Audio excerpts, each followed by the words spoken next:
Bonjour, alors aujourd'hui je vais parler d'une maladie qui donne du fil à retordre aux médecins, ça s'appelle la fibromyalgie et on en parle tout de suite. Alors déjà, de quoi on souffre quand on souffre de fibromyalgie? Déjà, bon, les symptômes. Les symptômes, ils sont bien particuliers et il y en a trois principaux. D'abord, le symptôme principal, c'est des douleurs. Les douleurs un peu partout dans le corps, diffuses, chroniques. On peut avoir mal un petit peu partout dans le corps. Il y a souvent donc des douleurs qui sont un peu constantes, toujours un peu au même endroit, souvent en haut du dos. Après, on peut avoir plein de différentes douleurs qui se baladent dans le corps. Ces douleurs, donc, elles peuvent aller et venir. D'un jour à l'autre, elles sont différentes en intensité et en localisation. Il y a des personnes où aussi ça peut être que en crise et d'autres ça peut être vraiment en continu. Ça, c'est le premier symptôme, ce sont des douleurs diffuses chroniques. Ensuite, deuxième symptôme principal quand on souffre de fibromyalgie, c'est qu'on a un sommeil qui est pas réparateur. Un sommeil pas réparateur, ça veut dire quoi? Ça veut dire que le matin on se réveille et on est dans un état compliqué parce que la nuit n'a pas été réparatrice. Donc il y a des personnes, quand elles sont fibromyalgiques, elles vont avoir du mal beaucoup à dormir ou elles vont dormir que quelques heures par nuit et ensuite elles réussiront pas à redormir. Et en tout cas, de toute façon, le lendemain matin, elles sont dans un état très compliqué et parfois même beaucoup plus fatiguées que la veille en allant se coucher. Il y en a d'autres, elles vont dormir toute la nuit, elles vont avoir la quantité de sommeil, mais elles ne vont pas avoir la qualité. Le matin en se réveillant, elles vont être dans un état catastrophique aussi parce que justement elles ont eu la quantité mais ça n'a servi à rien puisqu'elles sentent bien que le corps n'a pas récupéré. Et troisième élément, symptôme principal de cette fibromyalgie, c'est une fatigue chronique. La fatigue chronique, c'est que on est fatigué de manière importante au quotidien. Donc c'est pas des petites fatigues, c'est on est fatigué chroniquement au quotidien. Voilà, donc ça c'est le cocktail de la fibromyalgie, douleur diffuse chronique, sommeil non réparateur et fatigue chronique. À ça, on peut rajouter parfois des symptômes secondaires. Et ce qu'on va retrouver souvent, pas du tout obligé d'avoir ça, mais on peut les retrouver assez régulièrement chez les personnes qui souffrent de fibromyalgie, c'est d'abord ce qu'on appelle une hyper-irritabilité. Hyper-irritabilité, qu'est-ce que ça veut dire? On peut s'énerver beaucoup plus facilement, rapidement, alors que normalement on n'est pas comme ça. On peut avoir aussi cette hypersensibilité au bruit, à la lumière, à la météo aussi, souvent avec l'humidité. Eh bien, ça va accentuer nos symptômes. On peut retrouver aussi facilement ce qu'on appelle le fibrobrouillard. Le fibrobrouillard, c'est quelque chose qui est pas très connu et pourtant qui est assez répandu chez les personnes qui souffrent de fibromyalgie. C'est le fait de se sentir complètement dans le brouillard, vaseux au niveau de la tête, avoir du mal à connecter les idées, avoir du mal à discuter dans un groupe de personnes, avoir des pertes de mémoire assez régulières, oublier certaines choses. C'est vraiment ce fibrobrouillard, se sentir dans le brouillard au niveau du mental. Ce qu'il faut comprendre déjà, c'est que il y a des gens qui ont des douleurs, de temps en temps. Il y en a qui ont un sommeil pas réparateur et il y en a qui ont une fatigue chronique. Faire les trois symptômes en même temps, c'est quand même quelque chose de très rare. On commence à cocher les cases de la fibromyalgie parce que là, c'est quand même un cocktail assez important. On rajoute à ça, si on a de l'hyperirritabilité, hypersensibilité, fibrobrouillard, là aussi, on commence à cocher aussi tous les symptômes principaux et secondaires de la fibromyalgie. C'est très simple de trouver des gens en fatigue chronique, c'est plus compliqué de trouver des gens avec douleurs diffuses, sommeil et fatigue chronique. Bon, maintenant qu'on a ces symptômes-là, comment on réussit à se faire diagnostiquer? Le problème en fait, c'est que le diagnostic dans la fibromyalgie, avant même de parler de comment soigner cette maladie, c'est que avant d'être soigné, cette maladie, normalement, il faut savoir de quoi on souffre. Pour savoir de quoi on souffre, normalement, on va chez le médecin, on lui explique les symptômes qu'on a. Avec les symptômes qu'on a, il nous fait des analyses. Et à un moment, il doit trouver justement des signes biomédicaux qui expliquent les symptômes qu'on a. Le problème dans la fibromyalgie, le diagnostic est très compliqué parce que justement, vous allez voir votre médecin, vous allez faire toutes les analyses du monde ne ressortent rien. Il n'y a pas de signes biomédicaux qui expliquent tout ce que vous avez. Et ça, c'est un problème et c'est pour ça que moi, je dis que j'accompagne souvent des malades en bonne santé. C'est des gens qui sentent qu'ils vont pas bien, qu'il y a un problème dans leur corps, mais à chaque fois qu'ils font des analyses, leur médecin leur dit non, vous êtes en parfaite santé. Et ça, c'est un gros problème parce qu'en fait, justement, puisque la médecine conventionnée, pour poser un diagnostic, donc pour poser le nom de la maladie, elle a besoin d'avoir des signes biomédicaux, une inflammation quelque part, la présence d'un virus, la présence d'une bactérie, enfin voilà, il doit y avoir quelque chose qui sort aux analyses, qui doit expliquer justement ce que vous expliquez ce que vous présentez comme symptômes à votre médecin. Le problème, encore une fois, dans la fibromyalgie, fibromyalgie, vous allez faire toutes les analyses du monde et ça va ressortir, non, tout va bien, pas de problème, vous êtes en parfaite santé. Malheureusement, vous le ressentez bien, quand on souffre de fibromyalgie, eh bien on ressent bien qu'il y a un problème et que non, on n'est pas en parfaite santé, on a un souci quelque part. Donc ça, c'est déjà le problème principal, parce qu'avant de parler de soins, il faut déjà réussir normalement à savoir de quoi on souffre, et le diagnostic, là, c'est un diagnostic hyper compliqué, parce que ça va être un diagnostic par élimination, forcément. Donc diagnostic par élimination, qu'est-ce que ça veut dire? Ça veut dire qu'ils vont vous faire toutes les analyses du monde, il n'y a rien qui ressort, et au fur et à mesure, eh ben, ils vont barrer les maladies qui devraient ressortir justement avec les analyses. Et à la fin, bah, si c'est un médecin qui connaît la fibromyalgie, vous avez fait toutes les analyses du monde et que tout est barré et que vous correspondez au terrain de la fibromyalgie, alors il y a des chances, si ce médecin connaît la fibromyalgie, qu'il puisse vous diagnostiquer cette maladie. Mais c'est extrêmement rare, c'est plutôt rare parce que on est face à d'autres problèmes justement dans ce diagnostic. C'est pas le seul problème, c'est que vu que ce diagnostic est un diagnostic par élimination et donc que cette maladie en fait elle est pas connue, elle est très mal connue. Elle est très mal connue, pourquoi? Parce que justement c'est un cercle vicieux, c'est-à-dire que vu que la médecine conventionnée ne comprend pas du tout cette maladie, eh bien il n'y a pas grand chose qui est fait sur cette maladie, ça intéresse pas grand monde et donc elle n'est pas connue. Beaucoup de médecins ne connaissent pas, n'ont même pas conscience de cette maladie, n'ont pas été formés à cette maladie et donc elle n'est pas connue. Et si elle n'est pas connue, si un médecin ne connaît pas une maladie, il ne va pas pouvoir poser le diagnostic de cette maladie. Autre complication pour poser le diagnostic, c'est qu'il y a des médecins qu'on appelle des fibrosceptiques. Les fibrosceptiques, c'est quoi? C'est des médecins qui considèrent que cette maladie n'existe pas. Et ils considèrent qu'elle n'existe pas parce que justement, vous faites toutes les analyses du monde et il n'y a rien qui ressort. Et selon leur philosophie, puisqu'il n'y a rien qui ressort, ce n'est pas possible que vous souffriez de quelque chose. Ces médecins vont considérer que les personnes qui souffrent de fibromyalgie sont des malades imaginaires, des personnes dépressives, parfois même des fainéants, enfin bref, tout ce cocktail-là. Et donc un médecin qui connaît la maladie, enfin qui a déjà entendu parler, mais qui est fibrosceptique, de la même façon, jamais ne vous diagnostiquera la maladie. Ensuite, il y a aussi ce qu'on appelle le diagnostic poubelle, c'est-à-dire qu'à l'inverse, il y a des médecins qui, à chaque fois qu'ils ne connaissent pas une maladie, qu'ils ne la comprennent pas, ils posent le diagnostic de la fibromyalgie. Et donc c'est pour ça aussi qu'il y a un petit pourcentage de gens qui sont diagnostiqués fibromyalgiques, et alors qu'en fait, ils sont pas du tout sur le terrain de la fibromyalgie, c'est simplement que le médecin, parce que il savait pas quoi diagnostiquer, il a mis la fibromyalgie. Donc c'est une maladie qui est extrêmement mal comprise justement, c'est une maladie qui ne rentre pas dans les cases de la médecine conventionnée. Vous faites des analyses, vous allez avoir des signes 1 ou des signes biomédicaux qui en ressortent, ce qui fait que le médecin, il a les symptômes plus des signes biomédicaux, égal, il va pouvoir poser le nom de la maladie.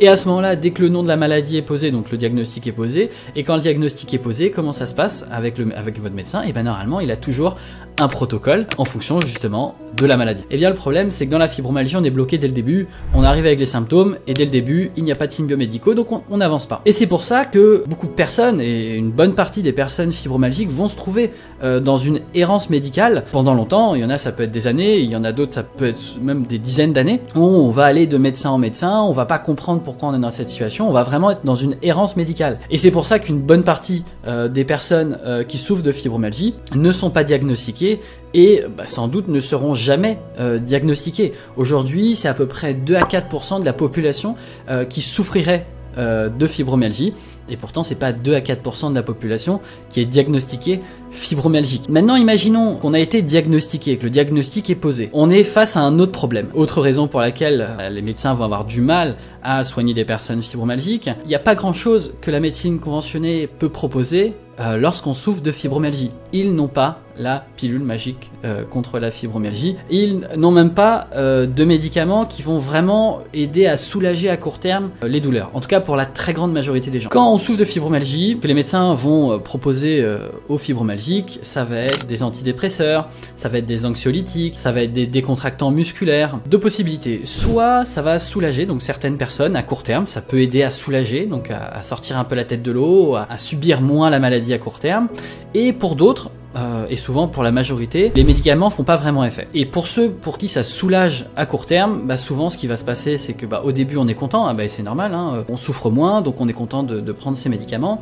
Le problème, c'est que petit à petit le corps s'habitue et on a souvent besoin petit à petit d'augmenter la dose pour continuer justement à avoir des effets, et c'est un peu un cercle vicieux. Le problème dans tout ça, c'est que on va dire qu'il y a souvent une minorité donc de personnes qui réussissent à soulager les symptômes avec ces médicaments, une bonne partie essaye, mais le problème c'est que ces médicaments ne font pas d'effet, et en plus souvent il y a des effets secondaires qui posent problème, et c'est pour ça que une bonne partie à un moment arrête ces médicaments parce qu'il n'y a pas les bénéfices, et il y a aussi des contraintes. On est face à un problème qui n'est pas réglé, c'est-à-dire que même quand le diagnostic, imaginons, il est posé, eh bien, on n'a pas de solution. La médecine conventionnelle n'a pas de solution. Alors, qu'est-ce qui se passe dans ce cas-là?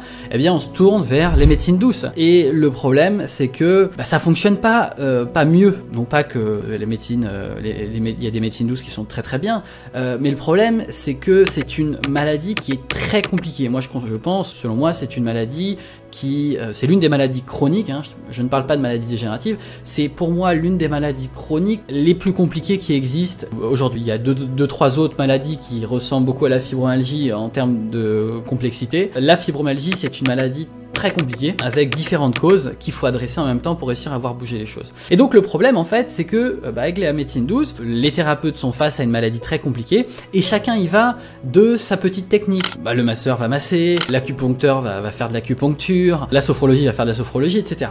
Et donc chacun va faire sa petite technique en espérant se débarrasser de la fibromyalgie. Malheureusement, en faisant juste une petite technique comme ça, eh bien on y va à tâtons, et en allant à tâtons face à une maladie aussi compliquée, eh bien on a des résultats très mitigés. Pour la majorité des gens justement qui essayent plein de choses en médecine douce, eh bien on voit souvent qu'il y a certaines techniques qui servent, qui n'ont pas d'effet, et pour certaines personnes trouvent des techniques qui aident, qui soulagent, mais de la même façon que les médicaments vont soulager à court terme, mais ne vont pas être bénéfiques sur la durée. Il faut toujours recommencer.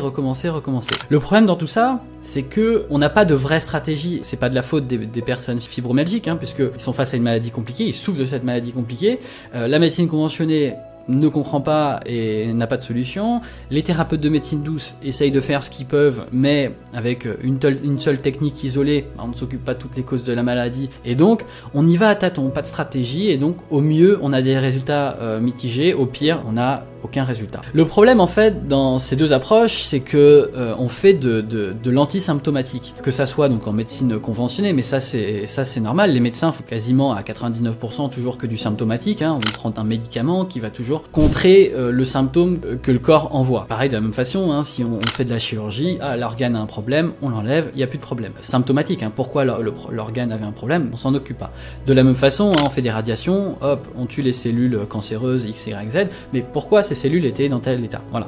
Donc, en tout cas, pour la médecine conventionnée, ils sont raccords, puisque c'est comme ça qu'ils fonctionnent, mais on fait du symptomatique. Donc, à la fin, face à une maladie aussi compliquée, bien sûr que les gens vont continuer à souffrir toute leur vie si on ne s'occupe pas des causes du problème. Si, quand on est face à un problème comme celui-ci, eh bien on met le problème sous le tapis et on essaye de le camoufler, il va revenir encore plus puissant. Et c'est ce qui se passe très souvent quand on souffre de fibromyalgie. De la même façon, la majorité des thérapeutes de médecine douce font du symptomatique. Voilà, encore une fois, on fait de la sophrologie, on va travailler donc par exemple sur le système nerveux, sur la relaxation, ce qui est très bien pour la sophrologie. Mais le problème, c'est que face à une maladie aussi compliquée, il faut avoir une vraie stratégie.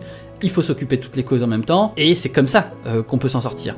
Et c'est pour ça que si on veut s'en sortir, il faut comprendre les causes. Alors, c'est pas l'objectif de cette vidéo, parce que je vous invite à regarder d'autres vidéos sur ma chaîne, ou vous inscrire. Vous pourrez vous inscrire juste après, en dessous de cette vidéo, pour aller plus loin, parce que sinon la vidéo va être trop longue, et c'est pas l'objectif de cette vidéo. L'objectif, c'est vraiment comprendre pourquoi les médecins ont du mal à soigner la fibromyalgie, et donc pour réussir à s'en sortir, eh bien déjà il faut comprendre les causes. Et pour comprendre les causes, je fais un très vite résumé, il faut comprendre que déjà c'est une maladie du corps physique, c'est le corps physique qui n'en peut plus. Si on regarde, la douleur elle est physique, le sommeil pas réparateur, c'est le corps physique qui n'arrive pas à récupérer, et c'est aussi cette fatigue chronique, cette fatigue c'est le corps physique qui n'en peut plus. C'est une maladie où le corps physique il s'exprime et il explique qu'il y a un gros problème qu'il va falloir régler. Ce qu'on peut voir aussi, c'est qu'il y a un tempérament qui est associé aux personnes fibromyalgiques. Ça fait partie du terrain de la fibromyalgie. Quand on regarde les personnes qui souffrent de fibromyalgie, quand on regarde leur tempérament, c'est souvent des personnes qui ont fonctionné en mode bulldozer,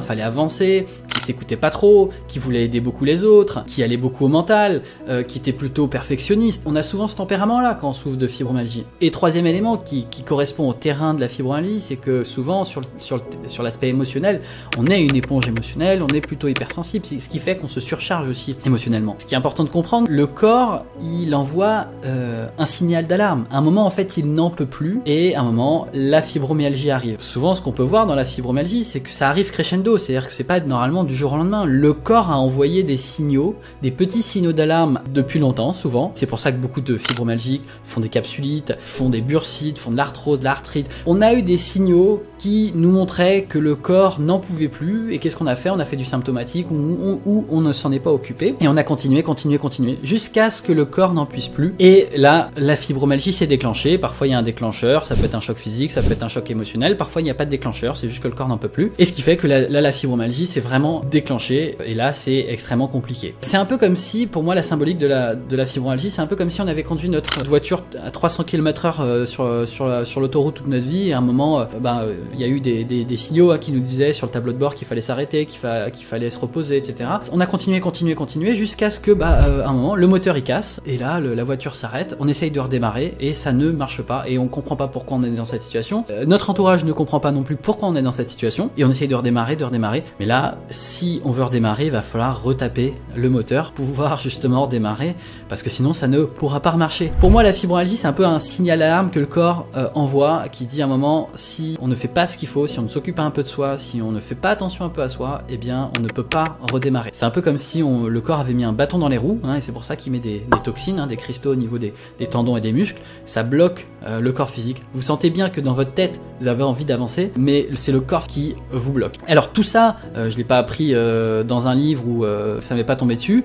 Je me suis concentré sur cette maladie depuis des années. J'accompagne des personnes fibromyalgiques depuis des années, et moi, ce qui m'intéresse, c'est pas faire du symptomatique, c'est pas juste soulager les personnes à court terme. Ce qui m'intéresse justement dans ma philosophie, quand j'accompagne les gens, c'est comprendre les causes de la maladie pour ensuite bien les accompagner, pour ensuite qu'ils s'en sortent et qu'ils récupèrent une vie normale, parce que c'est pas normal de vivre fibromyalgique comme ça toute sa vie, parce que c'est une souffrance énorme, et souvent ça ne va pas en allant de mieux en mieux. Si on ne s'occupe pas des causes, si on s'occupe des causes, on peut faire bouger les choses, beaucoup mieux vivre. Et pour ça, donc voilà, c'est pas une pilule magique contre la fibromyalgie. Il faut s'occuper de choses dont la médecine conventionnée souvent ne s'occupe pas, c'est-à-dire l'hygiène de vie. Parce que si le corps est dans cet état-là, ce n'est pas un hasard. Il faut mettre en place une hygiène de vie pour que le corps aille mieux et qu'on change la dynamique. Parce qu'aujourd'hui, le corps vous envoie vraiment un message important. Et donc c'est pour ça que moi j'ai mis en place 5 piliers dans ma méthode. D'abord, s'occuper de la muqueuse intestinale parce qu'elle est poreuse, important. Deuxième, c'est adopter une alimentation peu encrassante.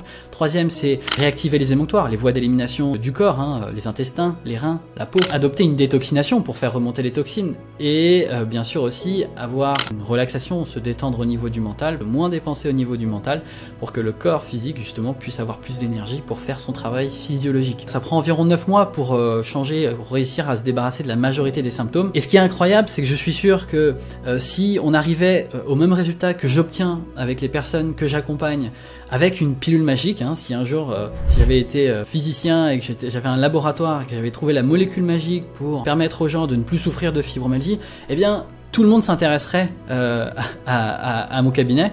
Aujourd'hui, puisque je parle une autre langue, je parle hygiène de vie et non pas pilule magique, médicaments chimiques de synthèse, eh bien ça intéresse beaucoup moins de personnes. Mais c'est pas grave, parce que moi, ce qui m'intéresse, c'est pas d'accompagner tout le monde, c'est surtout d'aider ceux pour qui ils ont compris qu'il y avait quelque chose qui n'allait pas dans ce système de santé, que quand on souffre d'une maladie aussi compliquée, eh bien sans doute que pour s'en sortir, ça va pas passer par des pilules magiques, mais sans doute qu'il va falloir enfin comprendre son corps, pourquoi il est dans cet état-là, et ensuite au lieu d'aller toujours contre le corps, peut-être aller dans le sens du corps pour que petit à petit il remonte la pente et qu'il s'en sorte.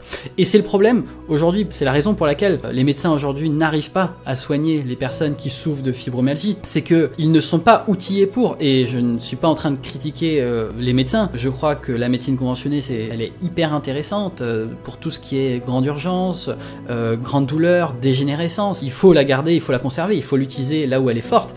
Mais sur une maladie aussi compliquée, et une maladie qui ne tombe pas du ciel et qui envoie un signal d'alarme important, eh bien obligatoirement, si on veut s'en sortir sur le long terme, eh bien il va falloir changer sa vision et sa stratégie de la santé. Parce que la santé, elle passe pas par des pilules magiques, elle doit passer justement par une meilleure compréhension du corps, par un accompagnement de ce corps, et pour que petit à petit, ça aille de mieux en mieux et que le corps fasse de moins en moins de douleur et qu'il ait de plus en plus d'énergie, qu'on ait un sommeil de plus en plus réparateur. C'est que comme ça qu'on peut s'en sortir. J'étais ravi de pouvoir de vous expliquer pourquoi aujourd'hui les médecins n'arrivent pas, et je pense n'arriveront jamais à accompagner la fibromyalgie, à soigner cette maladie, non pas parce qu'ils sont inefficaces, mais qu'ils sont face à une maladie n'est pas fait pour leur médecine. Et on le voit bien déjà dans le diagnostic qu'ils n'arrivent pas à faire vraiment. C'est toujours un diagnostic par élimination, et ensuite les outils qu'ils ont, les médicaments chimiques de synthèse, même s'ils peuvent être intéressants dans certains cas, ne vont pas régler, ne vont pas soigner les malades sur le long terme. Et ce que je souhaite à toute personne qui souffre de fibromyalgie, c'est que ces personnes s'en sortent, parce que j'ai accompagné de nombreuses personnes et j'ai pu voir la souffrance au quotidien, et je peux vous dire que quand les gens s'en sortent, ils ont une autre tête, ils ont beaucoup plus d'énergie, vitalité, et ils peuvent revivre exactement comme ils le souhaitent, et c'est tout ce que je vous souhaite si vous souffrez de fibromyalgie. Alors si vous voulez aller plus loin, eh bien je vous invite à cliquer juste en dessous de la vidéo sur le lien, vous allez vous inscrire et vous allez avoir accès à une meilleure compréhension de la fibromyalgie. Je vous invite à cliquer et à vous inscrire. J'étais ravi de discuter avec vous, et je vous dis à très vite dans une prochaine vidéo.